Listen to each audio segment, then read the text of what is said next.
আমি ডাক্তার বাবুর কাছে গেলাম। ডাক্তার বাবুকে বললাম, ডাক্তার বাবু বিপুলের কি হয়েছে? ডাক্তার বাবু বললেন গাড়ি অ্যাক্সিডেন্ট করে বিপুল নাকি চোখ দুটো হারিয়ে ফেলেছে। আমি বললাম ডাক্তার বাবু বিপুল আর কোনোদিন কি চোখে দেখতে পাবে না। ডাক্তার বাবু আমাকে তখন বললেন যদি কোনো সহৃদয়বান ব্যক্তি স্বেচ্ছায় তার চোখ দুটি তাকে দান করে তাহলে হয়তো আবার সে দেখতে পাবে। আমি ডাক্তারবাবুকে অনুরোধ করে বললাম ডাক্তারবাবু আমি পথের মানুষ, পথে পথে ঘুরে বেড়াই, সংসার মাঝে আমার ঠাঁই হয়নি, আপনি দয়া করে আমার চোখ দুটো অপারেশনের মাধ্যমে বিপুলের চোখের প্রতিস্থাপন করে দিন। ডাক্তারবাবু রাজি হচ্ছিলেন না। অনেক অনুরোধ বিনয় করার পর ডাক্তারবাবু রাজি হলেন। আমাকে অপারেশনের মাধ্যমে আমার চোখ দুটো সে বিপুলের চোখে প্রতিস্থাপন করে দিয়েছে। বিপুল আবার নতুন করে দেখতে পাচ্ছে। আমার চোখের আলো কি বা দরকার? কেননা এই পৃথিবীতে আমার তো আপন বলে কেউ নেই, পথের মানুষ, ভালোবাসার কাঙাল। কিন্তু বিপুল আমার দুটো চোখ দিয়ে দুর্বাকে দেখবে, সেটাই তো আমার পরম শান্তি, পরম তৃপ্তি। আজ আমার একটি কথা মনে হচ্ছে, আমার বিপুল চক্রান্ত করে চেয়েছিল আমাকে হারিয়ে দিতে, কিন্তু আজ মনে হচ্ছে আমি জিতেছি বন্ধু।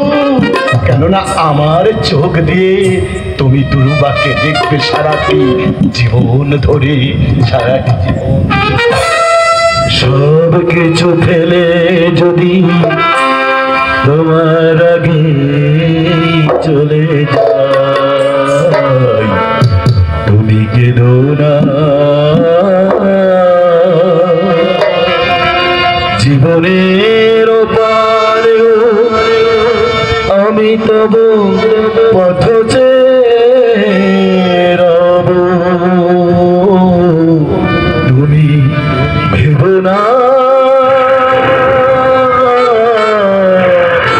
সব কিছু ফেলে যদি তোমার আগে চলে যাই, তুমি কেঁদো না।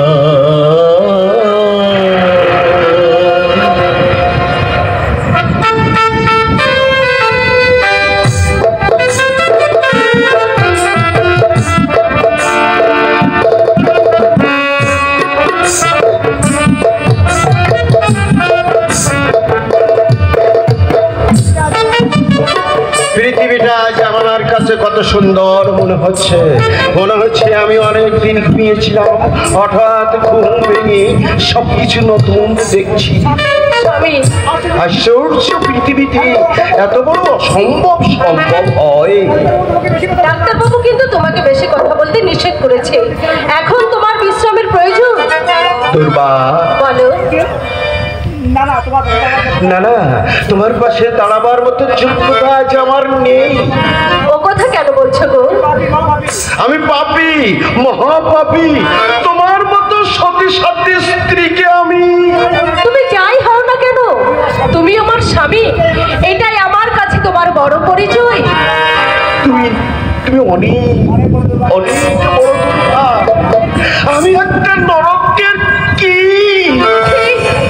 ও কথা বলতে নেই, এ কথা শোনাও আবার যে মহাপাপ। আমি তোমার প্রতি অনেক অবিচার করেছি, মূর্খের মতো পরিচিকার পিছনে ছুটি তোমার জীবনের সুখ ও শান্তি, হাসি আমি সব কেড়ে নিয়েছি। আজ তুমি তোমার ভুল বুঝতে পেরেছো, আর তোমার কোনো দুঃখ নেই। আচ্ছা দুর্বা, বলো। অলোক কেন আমার জন্য এতখানি ত্যাগ স্বীকার করলো? আমি তো তার কোনো উপকার করিনি, বরং বন্ধুত্বের মুখোশ পরে আমি শুধু ওর ঘনিষ্ঠ করার চেষ্টা করেছি। শুধু তাই নয়, তার বুক থেকে তোমাকে ছিনিয়ে নিয়ে তার জীবনটা আমি মরুময় করে দিয়েছি। অথচ দেখেছ অলোক কত সুন্দর ভাবে আমার জীবনটা সাজিয়ে দিয়েছি। চলো দুর্বা, অলোকের কাছে আমাকে যেতে হবে। তার ক্ষমা না পাওয়া পর্যন্ত আমি যে শান্তি পাবো যেতে হবে না বন্ধু। আমি নিজেই আজ তোমার কাছে এসেছি। এটা কি করলি অর্ক? নিজে অন্ধ হয়ে আমাকে তুই চোখ দান করলি। আমার চেয়ে তোর জীবনের মূল্য যে অনেক বেশি, কেননা তোর উপর নির্ভর করছে আরেকটা জীবনের দায়। কাঁদছো কেন দুর্বা, কাঁদছো কেন? আমার চোখ দুটো দিয়ে বিপুল তোমাকে দেখবে। আজকের এই শুভ দিনে তোমার চোখে জল পড়লে আমি যে কষ্ট পাবো দুর্বা। কাকা বাবুকে আমি কথা দিয়েছিলাম তোমার জীবনকে আমি সুন্দর করে সাজিয়ে দেবো দুর্বা।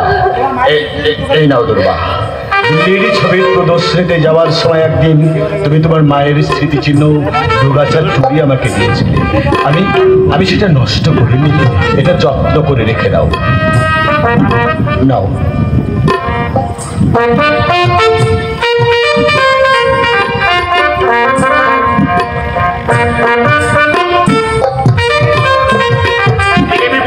বলো, চুপ করে আছিস কেন?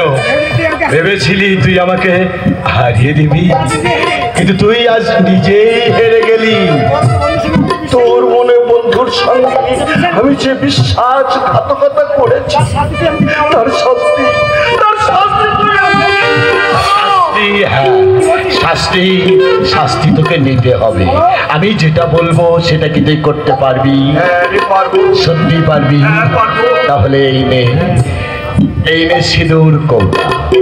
এই সিঁদুর কৌটার সিঁদুর তুই দুর্বার স্মৃতিতে পরিয়ে দিবি।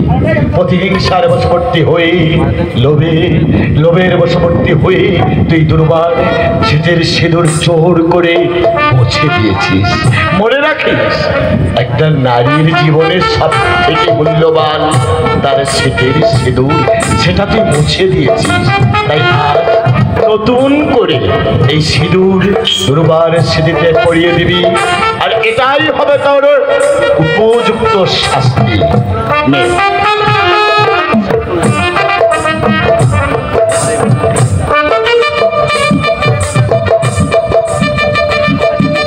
বলো, তোর ওই ত্যাগী তোকে মহান করে রাখবি রে। পরশগণের ছোঁয়ায় আজ আমার মনের সমস্ত আবিদাতা ধুয়ে বেঁচে গেছে। ফিরে পেয়েছি আমি আমার হারানো মনুষ্যত্ব। সেদিন যে সিঁদুর দিয়ে আমি দুর্বার স্মৃতি রাঙিয়ে দিয়েছিলাম সেটা ছিল প্রতিহিংসার সিঁদুর।